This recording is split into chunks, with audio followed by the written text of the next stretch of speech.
Isabel de York nació el 11 de febrero de 1466 en la familia del rey Eduardo IV de Inglaterra y la reina Isabel Woodville. Durante su infancia y juventud recibió lecciones de baile, canto, bordado y comportamiento social. Aprendió a leer y escribir en inglés y francés. Era una joven amable, que amaba a sus padres y hermanos y creía en Dios. Cuando Isabel tenía 3 años, como parte de un acuerdo político, se concertó su matrimonio con Jorge Neville, pero los esponsales se cancelaron por la muerte de este. El acuerdo se había establecido porque el padre de Jorge, Juan Neville, se había declarado en contra de Eduardo durante un levantamiento. Años más tarde, en septiembre de 1470, empezó el conflicto por el trono de Inglaterra, que ha pasado a la historia con el nombre de la Guerra de las Dos Rosas. En ese año el rey tuvo que huir del país para salvar su vida, que estaba siendo amenazada por el conde de Warwick y Margarita de Anjou, quienes apoyaban a la casa de Lancaster en la batalla por el trono. Mientras tanto, la reina Isabel Woodville se asiló en la abadía de Westminster para proteger a sus hijos. Se produjo un periodo de caos absoluto, debido al sangriento enfrentamiento entre las casas de York y Lancaster. Como Isabel era la hija mayor del rey Eduardo, fue nombrada reina regente por los partidarios de la casa de York durante la ausencia de Eduardo IV. En ese mismo tiempo, Isabel Woodville dio a luz a un hijo. Ese nacimiento infundió valor y ánimo al rey Eduardo, que recuperó su trono al poco tiempo.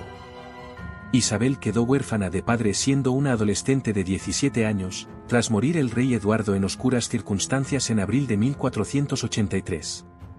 Su muerte dejó el trono de Inglaterra abierto a las disputas de varias casas nobles ávidas de poder. El duque Ricardo, cuñado de la reina, resultó ser un traidor. Afirmó que todos los hijos de Eduardo IV e Isabel Woodville eran bastardos, por lo que los niños no tenían derecho a la corona. Por supuesto, el duque creó esta situación y la aprovechó para coronarse a sí mismo como rey. Tiempo después de que Ricardo III se convirtiera en rey, los hermanos mayores de Isabel desaparecieron de la torre donde supuestamente él los mantenía a salvo. Tras el presunto asesinato de sus hermanos y quedar como única hija, los partidarios de la casa de York nombraron a Isabel como heredero legítima al trono después de su padre Eduardo IV.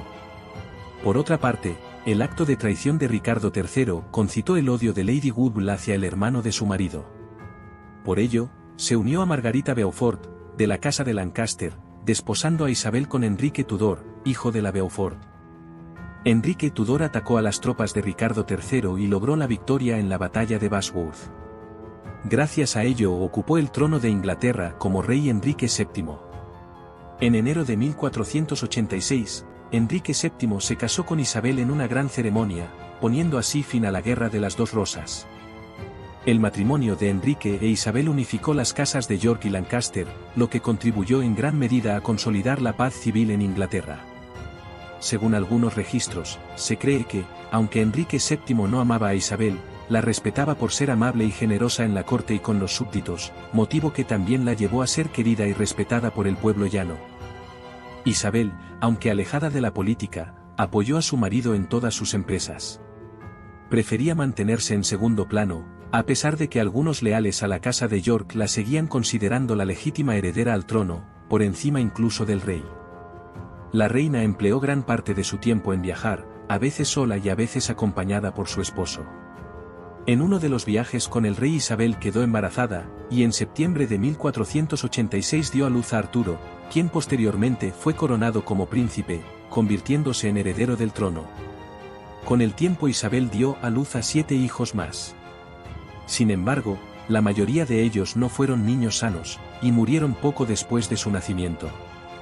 Arturo, su hijo mayor, murió en 1502, provocando una ola de dolor y conmoción en la vida de Isabel y Enrique, que afectó especialmente al rey hasta el punto de causarle depresión.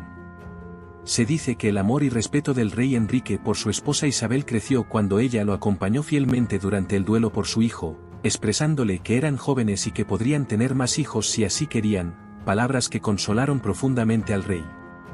Al año siguiente, comenzando 1503, la reina quedó embarazada y dio a luz a una niña a quien llamaron Catalina.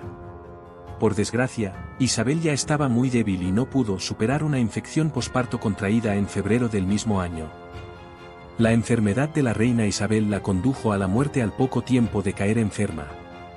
Su muerte hundió a la familia real, dejando al rey Enrique en un lamentable estado de depresión.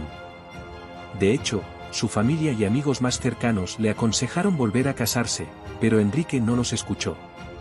Lloró a su difunta esposa hasta 1509, año en el que murió. Su cuerpo fue enterrado junto a los restos de la reina Isabel, tal y como ellos pidieron antes de fallecer. Del matrimonio sobrevivieron 4 de los 8 hijos, quienes siempre alabaron el amor de sus padres y el profundo respeto que el rey guardó a su esposa incluso después de su muerte.